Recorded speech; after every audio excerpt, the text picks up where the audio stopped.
بسم اللہ الرحمن الرحیم۔ معزز ناظرین السلام علیکم۔ کہتے ہیں کہ جوڑے آسمانوں پر بنتے ہیں، لیکن کچھ لوگ اپنے اللہ سے شرک کرتے ہوئے جادو کے زور پر اپنا کام نکلوانے کی کوشش کرتے ہیں۔ آج ایسا ہی ایک واقعہ آپ کو سنانے جا رہا ہوں۔ معزز ناظرین، مدینہ منورہ کے مضافات میں ایک جامع مسجد کا خطیب رہتا تھا۔ اس کی ایک بیٹی بھی تھی جو خوبصورت اور حسین ہونے کے ساتھ ساتھ انتہائی دیندار اور نیک تھی۔ ایک دن وہ جامعہ سے پڑھ کر آ رہی تھی کہ ہوا سے اس کا حجاب چہرے سے پل بھر کے لیے اتر گیا۔ فاق سے قریب کھڑے ایک لڑکے کی اس پر نظر پڑ گئی۔ وہ اس کی خوبصورتی دیکھ کر ششدر رہ گیا۔ اس نے اس لڑکی سے شادی کرنے کا تیہ کر لیا۔ اس لڑکے نے تحقیق کی تو اسے معلوم ہوا کہ وہ لڑکی جامع مسجد کے خطیب صاحب کی بیٹی ہے۔ لڑکے نے اسی دن سے صف اول میں نماز پڑھنے کا اہتمام شروع کر دیا۔ اذان کی آواز سنتے ہی وہ مسجد میں پہنچ جاتا اور جماعت کھڑی ہونے تک تلاوت قرآن میں مشغول رہتا۔ 6-7 ماہ تک وہ اسی معمول پر کاربند رہا۔ اس دوران اس نے خطیب صاحب سے بھی سلام دعا پیدا کر لی تھی۔ اس نے اپنی داڑھی بھی بڑھا لی۔ ایک دن اس نے اپنے والد سے شادی کرنے کی خواہش کا اظہار کیا۔ اس کے والد نے کہا کہ ٹھیک ہے بیٹا، کوئی مناسب رشتہ دیکھ کر آپ کی شادی کر دی جائے گی۔ لڑکے نے کہا کہ بابا جان، لڑکی میں نے دیکھ لی ہے، وہ جامع مسجد کے خطیب صاحب کی بیٹی ہے۔ الغرض اس کا والد محلہ کے چند عمائدین کے ساتھ امام صاحب کی خدمت میں حاضر ہوئے اور اپنا مدعا بیان کیا۔ امام صاحب نے لڑکے کو دیکھا۔ اس کی دینداری کو وہ پہلے ہی دیکھ چکے تھے، لہذا انہوں نے اپنی بیٹی سے مشورہ کرنے کے بعد رشتہ قبول کر لیا۔ 6 ماہ بعد اس لڑکے اور لڑکی کی شادی کر دی گئی۔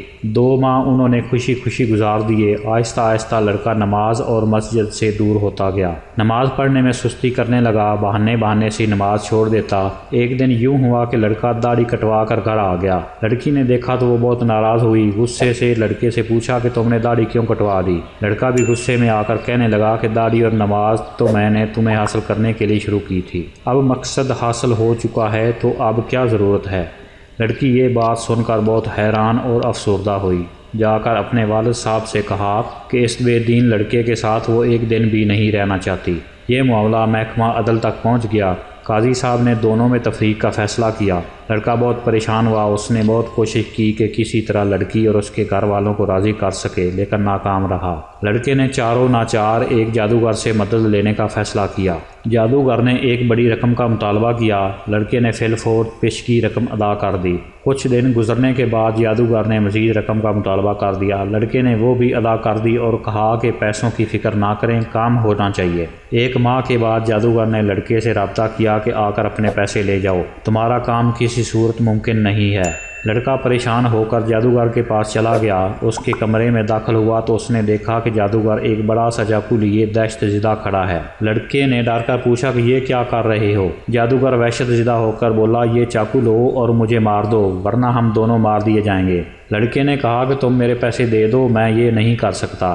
جادوگر ایک ہی بات کر رہا تھا کہ مجھے مار دو۔ لڑکا پیسے لے کر وہاں سے بھاگ نکلا۔ اتفاق سے لڑکے کو پریشان حال بھاگتے دیکھ کر اسے پولیس نے چوری کے شبے میں پکڑ لیا اور اس کے پیسے ضبط کر لیے۔ اس سے سارا احوال پوچھا۔ لڑکے نے ساری بات بتا دی۔ پولیس جادوگر کے پاس پہنچ گئی۔ جادوگر نے پولیس سے کہا کہ مجھے مار دو، وہ مجھے نہیں چھوڑیں گے۔ پولیس نے دونوں کو قاضی کے سامنے پیش کر دیا۔ قاضی صاحب کو جادوگر نے بتایا کہ ہم استمداد بالشیاطین کے ذریعے جادو کا عمل کرتے ہیں اور کامیاب ہو جاتے ہیں، لیکن اس لڑکی پر جب میں نے یہ عمل کیا اور شیطانوں سے مدد حاصل کرنے کی کوشش کی تو اس گھر کی حفاظت پر فرشتے مامور تھے۔